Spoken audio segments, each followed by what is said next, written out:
Bienvenidos y bienvenidas a su programa Monseñor Romero y la misión del Evangelio. Un programa que lleva dos objetivos: conocer a Monseñor Romero y estudiar la Sagrada Escritura con un juicio crítico desde la teología de la liberación. Cada día tendremos un encuentro con Monseñor Romero y con el Dios de Jesús.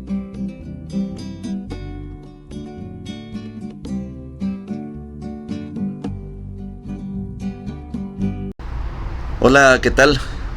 Este es su programa Monseñor Romero y la misión del Evangelio. Llegamos al lunes ya de la tercera semana de la Pascua, lunes 5 de mayo, y creo que vamos a tener un buen ejercicio a lo largo de toda esta homilía de Monseñor Romero, la homilía del 12 de abril de 1979.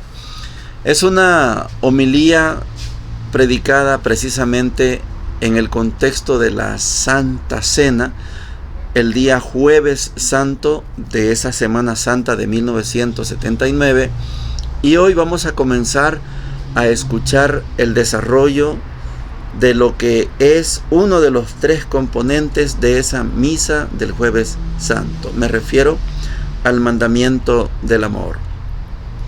El mandamiento del amor es uno de los tres componentes. El otro es el lavatorio de los pies y el tercero es la institución de la Santa Eucaristía. Cuando usted va un Jueves Santo a la misa, se va a dar cuenta que se dan esas tres partes: el lavatorio de los pies, la institución de la Eucaristía y la predicación sobre el mandamiento del amor.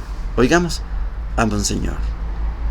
Por eso, queridos hermanos, mi segundo pensamiento en esta noche, tomado de las lecturas bíblicas, es este: el mandamiento de la nueva alianza es el amor. Cuando el concilio quiere definir cuáles son las características del pueblo nuevo de Dios, de este pueblo nuevo que ha nacido de la alianza nueva de Dios con los hombres, dice esta hermosa palabra: este pueblo nuevo tiene por cabeza a Cristo, que fue entregado por nuestros pecados y resucitó para nuestra salvación. La condición de este pueblo nuevo es la dignidad y la libertad de los hijos de Dios. En ninguna parte se vive tan profundamente la dignidad humana y la libertad humana como en la alianza de amor de Dios con los hombres. Nadie defiende tanto los derechos humanos como Dios, pactando con los hombres.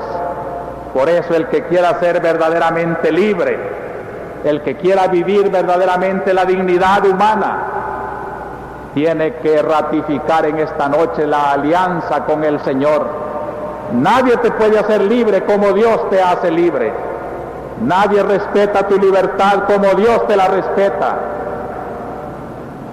Y dice el concilio, este pueblo nuevo tiene por ley el nuevo mandato de amor: amar como el mismo Cristo nos amó a nosotros. Y en último lugar, este pueblo nuevo tiene como fin el dilatar más y más el reino de Dios. Estos son nuestros compromisos, pero el compromiso que unge esta noche nuestros corazones es el mandato nuevo del amor. En este ambiente de la alianza nueva, Cristo nos ha dado la consigna: os doy un mandamiento nuevo, que os améis los unos a los otros, que como yo os he amado, así os améis también vosotros los unos a los otros. Quiero detenerme junto con Monseñor Romero a explicar ese contexto del Jueves Santo. Nosotros acabamos de pasar ya nuestra Semana Santa y hay cosas que muchas veces en las predicaciones no se logra decir. Les explicaba que hay tres partes fundamentales en la Santa Misa del Jueves Santo. Se le llama la Santa Misa por excelencia. Estamos hablando de una Santa Eucaristía que es la que inicia el Triduo Pascual. Cuando usted va el Jueves Santo a lo que se llama la misa de la tarde, no la misa de la mañana. La misa de la mañana es la misa crismal, es donde se bendicen los tres tipos de aceites que usamos en las acciones de los sacramentos. El óleo o aceite de los catecúmenos, que se usa solamente en el bautismo. El óleo de los enfermos, que se usa cuando se visita a un enfermo. Y el Santo Crisma, que se usa tanto en el bautismo como en la confirmación y en la unción de los sacerdotes. En la misa de la tarde se forma por tres partes. La primera es el lavatorio de los pies. Segundo es la institución de la Santa Eucaristía. Y el tercero es la institución del mandamiento del amor. Yo, a ustedes que son católicos, que escuchan este programa, les puedo decir en qué momento de las lecturas, pónganme atención porque no quiero que se confunda esto, en qué momento de las lecturas, ese Jueves Santo, se habla de la institución del sacerdocio. No se dice por ninguna parte. El Jueves Santo tradicionalmente se le llama el día de la institución del sacerdocio, pero si usted revisa los textos, no hay una sola alusión. Sí, está bien, por deducción, esta es otra palabra, por deducción, usted puede decir, ¿y quién va a celebrar la Santa Eucaristía?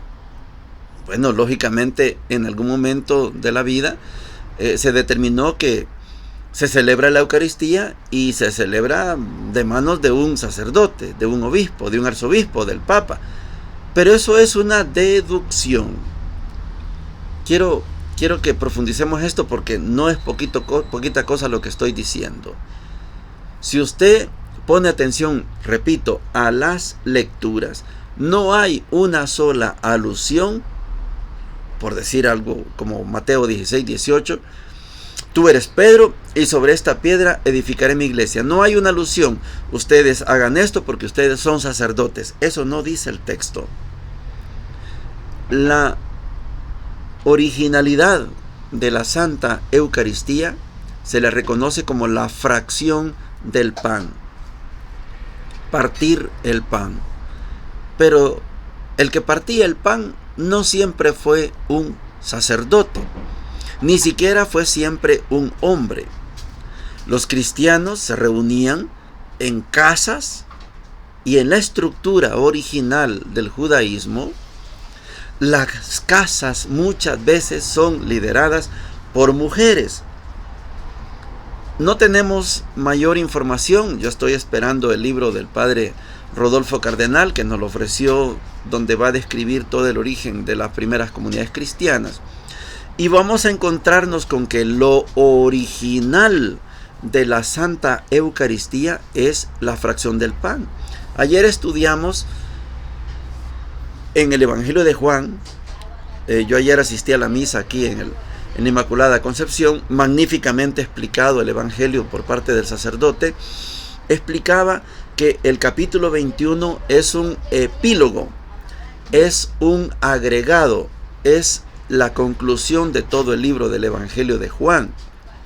Y ahí Jesús hizo prácticamente una Eucaristía con panes y con pescados, no con vino y pan. Esto se fue haciendo después. Pero lo más importante, que lo original en la Biblia, en las primeras comunidades cristianas, es la fracción del pan. Y esa fracción del pan no siempre fue hecha por uno de los 12, no siempre. Fue hecha por personas, líderes, lideresas de las comunidades. Eso quiere decir que en el Jueves Santo sí está el mandamiento del amor, sí está el lavatorio de los pies, sí está la institución de la Santa Eucaristía, pero no está claro que se instituyó el sacerdocio. Eso viene mucho después. Si usted quiere saber cómo se instituye un sacerdocio, váyase a la carta a los Hebreos. Ahí hay un desglose del sacerdocio y del sumo sacerdocio. Eso es carta a los Hebreos. Yo solo quería explicar esto para que no nos vayamos a confundir, y como yo sé que este programa lo escuchan también sacerdotes, que sean honestos y seamos honestos que aquí en este texto no está instituido el sacerdocio. Se deduce, porque ni la Virgen María, puedes decir, ni la Virgen María aparece celebrando una Santa Misa. No, correcto. Entonces, pero eso es muy posterior. Quería dejar claro esto. Y lo otro, que estamos oyendo a Monseñor Romero hablar de un nuevo pueblo. Por eso, ante un nuevo pueblo, hay un nuevo mandamiento, y ese nuevo mandamiento es el amor. ¿Por qué? Porque estamos hablando de una nueva y definitiva alianza. Me encanta cómo Monseñor Romero relaciona el mandamiento del amor y los derechos humanos. Eso no es poca cosa. Cuando Dios nos ama, nos respeta nuestros derechos humanos. Cuando usted ama, respeta los derechos humanos. Es la mejor manera, dice Monseñor, la mejor manera de vivir el respeto a los derechos humanos. Cuando usted ama, es manifestación del respeto a los derechos humanos. Yo ayer les explicaba eso tóxico del presidente Donald Trump, y seguido me doy cuenta de cosas feas. Ayer los videos virales, salió un agente de la Policía Nacional golpeando a un muchacho que va con su camión. Puedo equivocarme, pero el hecho es que el policía se molestó porque el muchacho estaba filmando. Y le quería decir, el muchacho, el chofer, le quería explicar: necesito una evidencia porque voy a llegar tarde y quiero decir por qué estoy llegando tarde. Pero el policía lo golpeó. Ahí no hay señales de amor, por eso ahí no hay respeto a los derechos humanos. Cuando usted ama, filma lo que quiera. Si yo no estoy haciendo más que cumplir la ley, te detengo porque hice, etcétera. Pero cuando no hay amor, entonces saco mi violencia y empiezo yo a violar los derechos humanos. En todo lado se violan los derechos humanos porque no hemos hecho como norma nuestra el mandamiento del amor. Me gusta cómo Monseñor lo plantea así. Vamos a seguir estudiando esa particularidad que tenemos como cristianos de ser el nuevo pueblo de Dios. Israel es el antiguo pueblo de Dios, pero lo antiguo se murió. Nació lo nuevo. Lo nuevo es el nuevo pueblo de Dios. Las lecturas para el día de hoy, estamos en los Hechos de los Apóstoles. Recuerde que toda la Pascua vamos a estudiar los Hechos de los Apóstoles. Hoy estamos en el capítulo 6, versículos del 8 al 15, y dice lo siguiente: en aquellos días, Esteban, lleno de gracia y poder, realizaba grandes prodigios y signos en medio del pueblo. Unos cuantos de la sinagoga llamada de los libertos, oriundos de Cirene, Alejandría, Cilicia y Asia, se pusieron a discutir con Esteban, pero no lograban hacer frente a la sabiduría y al espíritu con que hablaba. Entonces indujeron a unos que aseguraran: le hemos oído palabras blasfemas contra Moisés y contra Dios. Alborotaron al pueblo, a los ancianos y a los escribas, y viniendo de improviso, lo agarraron y lo condujeron al Sanedrín, presentando testigos falsos que decían: este individuo no para de hablar contra el lugar santo y la ley, pues le hemos oído decir que ese Jesús, el Nazareno, destruirá este lugar y cambiará las tradiciones que nos dio Moisés. todos los que estaban sentados en el Sanedrín fijaron su mirada en él y su rostro les parecía el de un ángel. Palabra de Dios, te alabamos, Señor. Yo agradezco a Dios que cuando yo recibí mi primer curso bíblico, imagínense en qué fecha, 1982, hace solamente 43 años, una de las explicaciones precisamente fue este pasaje del capítulo 6 y el capítulo 7 de los Hechos de los Apóstoles, donde la figura central es Esteban. Esteban es uno de los 7 diáconos. Recuerda que la organización de la primera comunidad estaba en que eligieron a 7 diáconos para que se dedicaran al servicio de las mesas, mientras los apóstoles, ellos se iban a dedicar a la oración y a la palabra.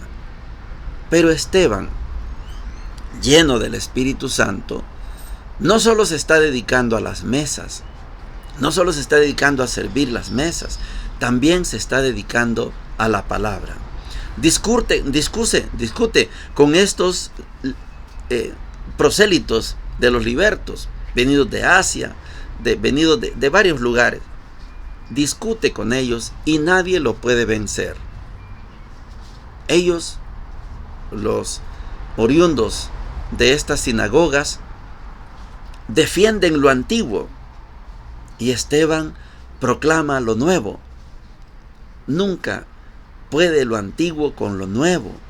Lo viejo se está muriendo, lo nuevo va creciendo. Hasta los sacerdotes se están convirtiendo al cristianismo. Lo viejo, defendido por estos prosélitos, necesita de testigos falsos. Igual que el juicio de Jesús, testigos falsos. Este dijo que iba a destruir el templo. Él no dijo ese templo que está ahí. Él se refirió al templo de su cuerpo. Pero con testigos falsos, igual que con Jesús, hacen que se arme el juicio.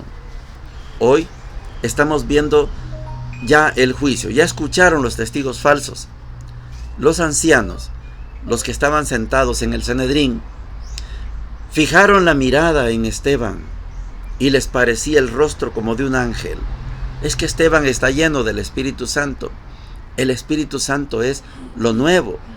Lo viejo caduco, lo del templo, lo de la ley de Moisés, eso es caduco. Monseñor Romero nos explicaba en la primera parte la importancia que tiene el mandamiento del amor. Hasta lo compara Monseñor Romero con el mandamiento del amor. Es la mejor manera de vivir el respeto a los derechos humanos. Cuando usted ama, respeta todos los derechos humanos. No uno, no dos, todos. Y los rebasa. Cuando usted no vive el mandamiento del amor, viola todos los derechos humanos. Se vuelve mentiroso, se vuelve prepotente, arrogante, todos los vicios. Por eso es delicado menospreciar, darle poco valor al mandamiento del amor. Esteban está en un juicio igual que Jesús, un juicio amañado, con falsos testigos.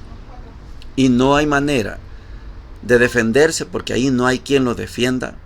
Solo lo va a defender el Espíritu, solo lo va a defender Jesús resucitado, solo lo va a defender su palabra. Y el final es catastrófico. Pero Esteban, lleno del Espíritu Santo, vive y brilla, vive y vence, aunque lo maten. Pero Esteban vive. La segunda lectura hoy, el Evangelio está tomado de Juan capítulo 6, versículos 22 al 29, y dice lo siguiente: Después de que Jesús alimentó a unos 5,000 hombres, sus discípulos lo vieron caminando sobre el agua. Al día siguiente, la multitud que se había quedado en la otra orilla vio que Jesús no había subido con sus discípulos en la otra barca, la única barca que había salido, sino que ellos habían partido solos. Mientras tanto, unas barcas de Tiberíades atracaron cerca del lugar donde habían comido el pan después de que el Señor pronunció la acción de gracias. Cuando la multitud se dio cuenta de que Jesús y sus discípulos no estaban allí, subieron a las barcas y fueron a Cafarnaúm en busca de Jesús. Al encontrarlo en la otra orilla, le preguntaron: Maestro, ¿cuándo llegaste? Jesús les respondió: les aseguro que ustedes me buscan no porque vieron signos, sino porque han comido pan hasta hartarse. Trabajen no por el alimento perecedero, sino por el que permanece hasta la vida eterna, el que les dará el Hijo del Hombre, porque es Él a quien Dios, el Padre, marcó con su sello. Ellos le preguntaron: ¿qué debemos hacer para realizar las obras de Dios? Jesús les respondió: la obra de Dios es que ustedes crean en aquel que Él ha enviado. Palabra del Señor. Gloria y honor a ti, Señor Jesús. Estamos en el Evangelio de Juan. Estamos en el capítulo 6. Le llamamos al capítulo 6 el capítulo del pan. Yo soy el pan. Esa es la máxima expresión del capítulo 6. Yo soy el pan. Cuando en Juan usted encuentre la expresión yo soy, dése cuenta que yo soy es el nombre que Dios le dio a Moisés en el monte Horeb. Moisés mira la zarza ardiendo, se acerca: quítate las sandalias. Se escucha la voz: Moisés, Moisés, quítate las sandalias, porque el lugar que pisas es un lugar santo. Y Dios envía a Moisés a liberar al pueblo. Pero Moisés se crió en el palacio del faraón en Egipto y sabe que los egipcios tienen multitud de dioses. Y Moisés tiene una teofanía, tiene una manifestación de Dios. Escucha la voz: Moisés, Moisés. Y escucha que lo envía a liberar al pueblo. Moisés le hace la pregunta: si me preguntan ¿quién me manda?, ¿qué debo responder? Y Dios le dice: yo soy es el que te manda. Por eso cuando en el Evangelio de Juan usted escuche el yo soy, es una referencia directa a ese momento, esa teofanía de Dios hacia Moisés. Moisés, Moisés, ve a liberar a mi pueblo. ¿Quién es el que me manda? Yo soy es el que te manda. Jesús, cuando dice el yo soy, está identificándose con ese Dios del Éxodo. Sucede que ha dado de comer, no él. Hemos hablado de la explicación, qué fue lo que sucedió ahí en ese pasaje. Hay un muchacho que tenía 5 pescados de cebada, 5 panes de cebada y unos pescados. ¿Y qué es eso para tanta gente? Pero Jesús, desde la teología de la liberación que nos enseñó Gustavo Gutiérrez, enseñó a compartir.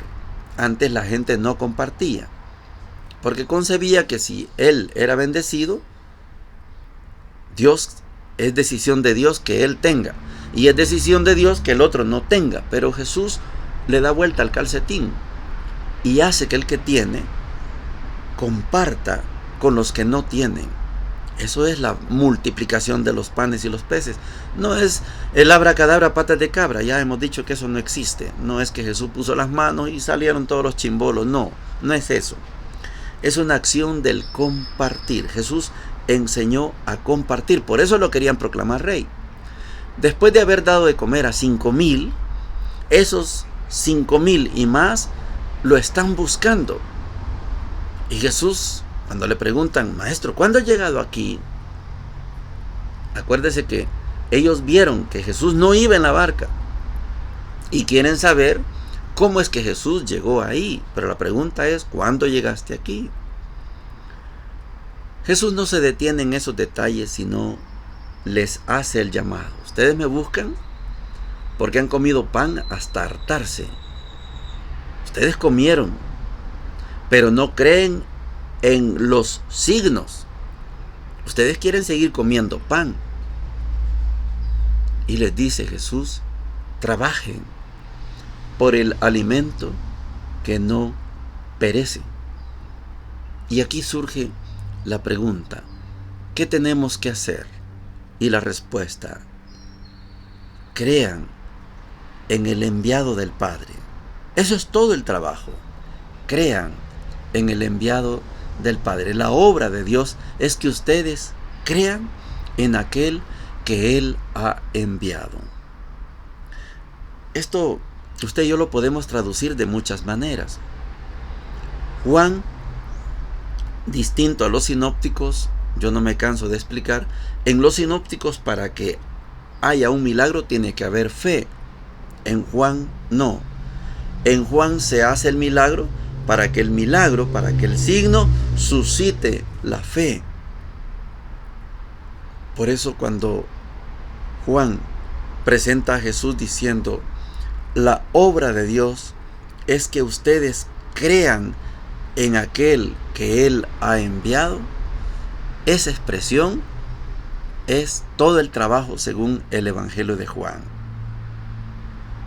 Ayer el Padre lo explicaba muy bien en la misa, porque el Evangelio se parte en 2 pedazos, del 1 al 13 y del 14 al 21. Del 1 al 13 son los 7 signos, no le llaman milagros, se llaman 7 signos. Y después está la vida, pasión y muerte de Jesús. Estamos en el capítulo 6, del 1 al 13 son los signos. Esos 7 signos se hacen para que la gente crea. Por eso aquí está bien claro. Hubo una multiplicación de los panes, pero es un signo para que ustedes crean. Así funciona el Evangelio de Juan. Vamos a seguir estudiando este capítulo 6. Yo sé que hay muchas cosas que se deben decir, pero no alcanza el tiempo. Pero suficiente con que entendamos que ese yo soy que vamos a ir descubriendo en Juan es el mismo yo soy del Éxodo. Yo soy. Y pronto seguiremos escuchando al Jesús diciendo yo soy. Bendiciones para todos y para todas. Hemos presentado Monseñor Romero y la misión del Evangelio. Hasta la próxima.